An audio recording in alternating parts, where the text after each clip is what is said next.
Hello and welcome to CotoCat Mets. The Mets won a series from the Cubs, and the big highlights were Pete Alonso staying hot, homering 4 times in the series, and some interesting developments in the bullpen. Pete Alonso hit rockets and moonshots all over Citi Field, and the polar bear has become an ice-cold Cubs killer.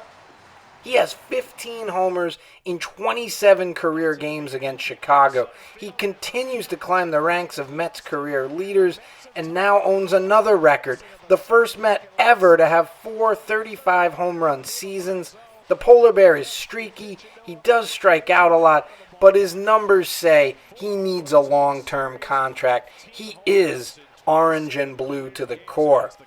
And to clinch the series, the Mets tested the bullpen. Grant Hartwig pitched well. He kept the game tied so the Mets could take the lead.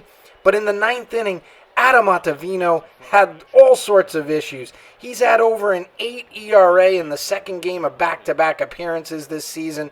It makes one wonder why Buck would even use him on back-to-back nights at all. Adamo leaves muttering to himself after a very eventful 10 pitches. He yielded a homer, a single, a walk, and threw in a balk for good measure. This leads to Phil Bickford coming in and just throwing gas.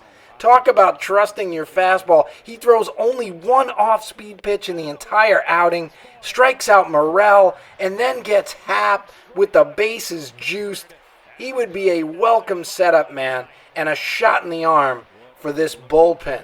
So the Mets take 2 out of 3 from the Cubs, who are fighting desperately for the wild card, and the Mets still mathematically very much alive in the wild card race as the first place Braves roll into town. How fun would it be to go on a little streak with our depleted roster after the fire sale at the deadline?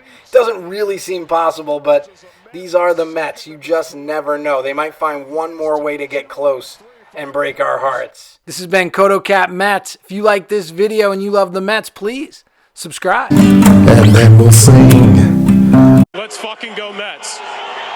Let's go Mets!